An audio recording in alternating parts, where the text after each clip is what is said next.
Hello, जय हिंद बच्चों। कैसे आप सभी? आशा करता हूं कि आप सब काफी अच्छे होंगे और अपने बोर्ड एग्जाम की तैयारी काफी बढ़िया ढंग से कर रहे होंगे। तो थोड़ा सा कुछ दिन गैप हो गया था, बीच में थोड़ा सा इशू था। ठीक है, ऑफलाइन और सारी क्लासों में हल्का सा सामंजस्य बनाना पड़ता है। इसी कड़ी में हम लोग थोड़ा सा कुछ दिन डिले हुए हैं, एक दो क्लास यहाँ बीच में गैप हुई है। बाकी अब फिलहाल नहीं होने का प्रयास रहेगा और आने वाले समय में थोड़ा सा और भी कुछ वैकेंसीज आई हैं तो उनकी भी क्लासें कंडक्ट करानी पड़ती हैं। जैसे यूपी पुलिस की वैकेंसी आई है तो सभी में थोड़ा सा हल्का सा व्यस्तता आ जाती है। तो फिलहाल हम लोग आपके लिए मैं यहाँ हाजिर हूँ फिर से। यहाँ पे चैप्टर नंबर फर्स्ट की जो सबसे इंपॉर्टेंट सवालों में से उसी कड़ी में एक सवाल यह भी होती है जो आप देख रहे हो ऊपर। यहाँ पे क्या लिखा गया है कि दर्शाइए कि √3+2 एक अपरिमेय संख्या है। ये जो संख्या दिखी गई है कि यहाँ पे एक अपरिमेय संख्या, इसको दिखाना होता है। अब देखिए, अभी जैसे पिछली क्लास में आपने मैथ की क्लास में आपने देखा था तो हमें √2 को दिखाया था परिमेय संख्या के रूप में, उसी प्रकार से √3, √5 और √7 का भी हुआ करता है। यहाँ पे मैं नई सवाल लेके आया हूँ जो दिख रहा है आपको। ये √3 को √3+2 को एक अपरिमेय संख्या बताना होता है। तो अपरिमेय संख्या की सवाल दो टाइप की होती हैं। एक अकेले में रूट संख्या लिखी रही होगी, रूट में लिखी होगी संख्या। एक चाहे जोड़ घटाव गुणा भाग के साथ कुछ संबंध के साथ रहता है। तो जो जोड़ घटाव गुणा भाग के साथ रहता है उसमें बहुत बड़ा प्रोसेस नहीं करना पड़ता, उसको हम लोग बड़े आसानी से आसान तरीके से लगा सकते हैं। तो देखिएगा इसको कैसे किया जाता है, इन सवालों में क्या करेंगे, क्या तरीका होता है। अच्छा हाँ, ये बहुत इंपॉर्टेंट का मतलब एग्जाम समझ लीजिए कि एग्जाम में आना तय होता है सवाल इस टाइप का।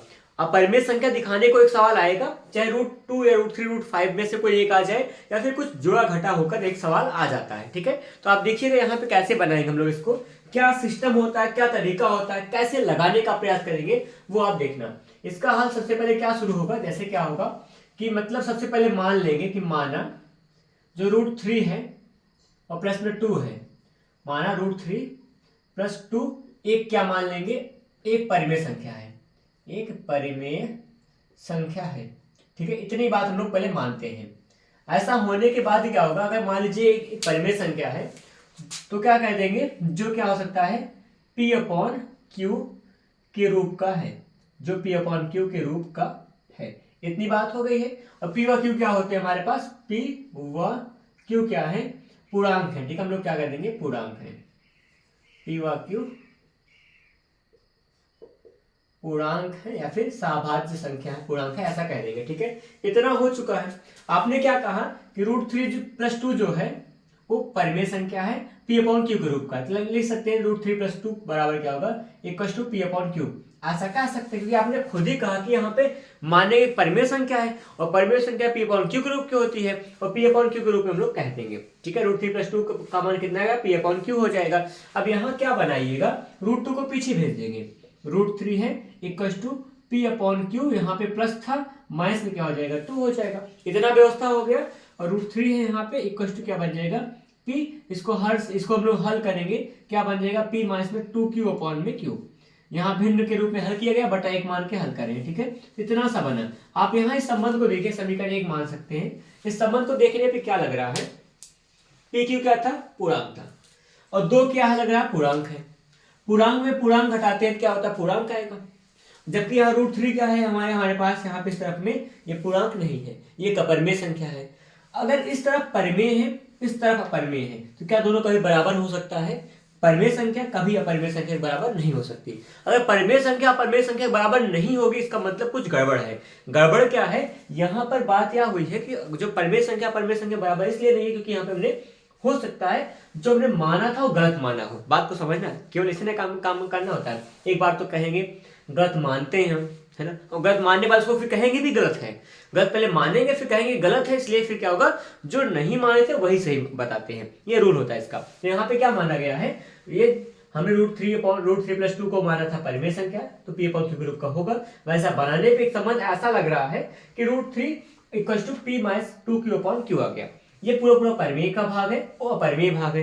परिमेय भाग कभी अपरिमेय भाग के बराबर नहीं होता है। इसका मतलब जो हमको ये विरोधाभास हो रहा है, ये हमारी क्या हुई है, गलत अवधारणा से सिद्ध हुआ है, गलत अवधारणा से प्राप्त हुआ। गलत अवधारणा से हुआ, इसका मतलब हमने जो अवधारणा माना था वो गलत था। इसका मतलब √3+2 क्या होगा, परिमेय नहीं अपरिमेय संख्या होगी। कैसे लिखते हैं मैं बता रहा हूं, देखिए बगल लिख के दिखाता हूं। लिखेंगे उपरोक्त परिणाम में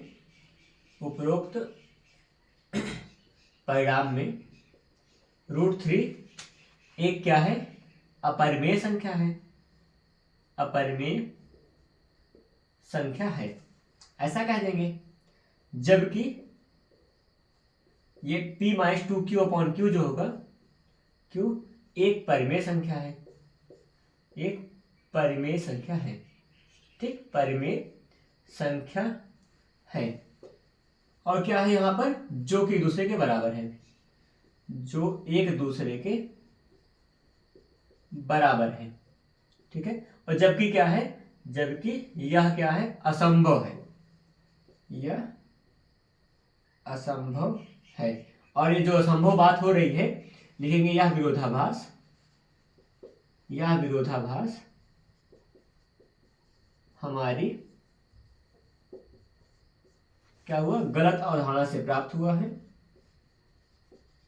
गलत अवधारणा से प्राप्त हुआ।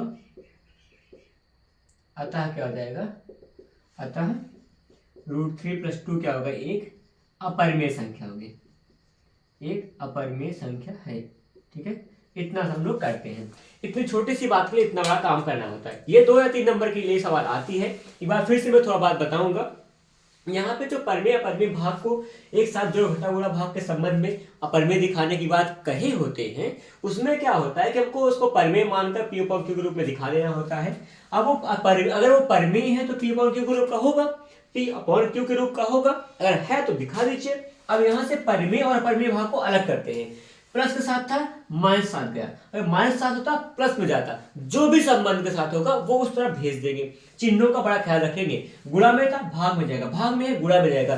तो यहाँ पे जैसा भी संबंध साथ पीछे का पच्छादर कर देते हैं। उसके बाद जो भी भाग बच के आता है उसको हम लोग कह देते हैं कि क्या होगा, इस तरफ का अपरिमेय है, उस तरफ का परिमेय है। परिमेय अपरिमेय एक दूसरे के बराबर नहीं हो सकता, ठीक है, एक दूसरे के बराबर है, लिखेंगे यहाँ पे,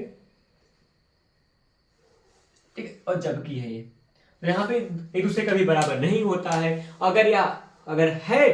अगर ऐसा नहीं होता है और ये बात असंभव है, अगर असंभव है इसका मतलब जो हमने कुछ माना था और बाद में कुछ और निकल के आ रहा है, इसका मतलब ये विरोधाभास है और जो कि हमारी गलत अवधारणा से प्राप्त हुआ है। हमारी धारणा थी कि परिमेय है, जबकि क्या हो जाता है, अपरिमेय संख्या होगी। ये बात बनाना होता है। बड़ी आसान सा प्रश्न बना लेते हैं। ये क्वेश्चन हुआ। इसके बाद का जो दूसरा क्वेश्चन होता है उसको हम लोग करके दिखाएंगे आपके लिए। देखिए, अगर इस टाइप के क्वेश्चन की बात करूं, या मैं 2 दिन यहाँ पे होमवर्क दे रहा हूं, उसको आप करिएगा। क्या होने वाला, देखिए नीचे यहाँ पे बॉक्स बनेगा, बॉक्स में आपके लिए होगा HW, ठीक है।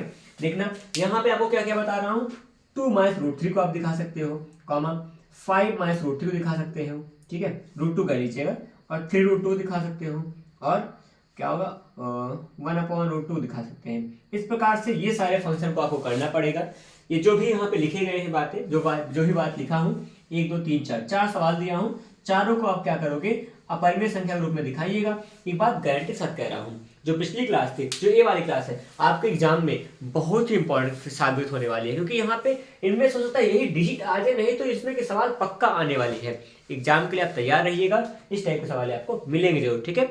अब देखिए इसी के साथ में एक और टॉपिक देखते हैं। आपको मैं बता रहा हूँ कि यहाँ पे मान लीजिए कभी कभी क्या आता है, किसी भी संख्या का हम लोग को लासा मासा निकालना पड़ता है। एलसीएम एचसीएफ निकालने की बात आती है। एलसीएम एचसीएफ में क्या खास होता है, मैं दिखा रहा हूँ, सीख लीजिए। वैसे आपको पता होगा तो अच्छी बात है, नहीं पता होगा तो आप देखें कि एलसीएम एचसीएफ के लिए क्या करना होता है हम सबको। एलसीएम एचसीएफ किस तरह से करेंगे, ठीक है। ये देखिए,